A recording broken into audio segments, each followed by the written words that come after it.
गेवराई पोलिसांची मोठी कारवाई. अवैध वाळू वाहतूक करणारा ट्रॅक्टर आणि 1 ब्रास वाळूसह 8 लाखांचा मुद्देमाल जप्त. नमस्कार, आपण पाहत आहात महाराष्ट्र जनता न्यूज. बीड जिल्ह्यातून या क्षणाची एक मोठी कारवाई समोर येते.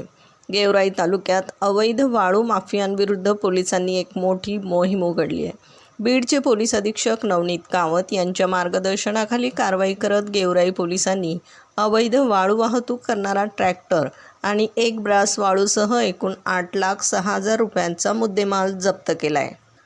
सध्याची कारवाई 29 मे रोजी सकाळी 7:30 वाजण्याच्या सुमारास हिंगणगाव परिसरात पेट्रोलिंग दरम्यान करण्यात आली. पोलिसांचे पथक येताना दिसता ट्रॅक्टर चालक वाहन सोडून फरार झाला आहे. पोलिसांनी विना नंबरच्या ट्रॉलीसह महिंद्रा अर्जुन DI कंपनीचा ट्रॅक्टर ताब्यात घेतला आहे.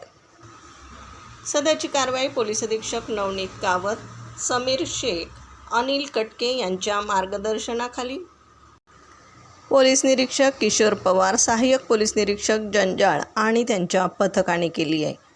बीड प्रतिनिधीसह महाराष्ट्र जनता न्यूज.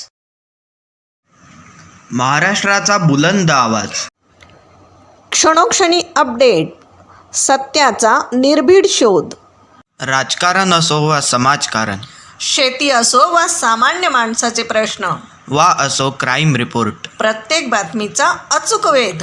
ताज्या बातम्या आपल्यासाठी. पाहत रहा महाराष्ट्र जनता न्यूज. महाराष्ट्र जनता न्यूज नंबर 1 चॅनल. आजच लाईक, शेअर आणि सबस्क्राईब करा.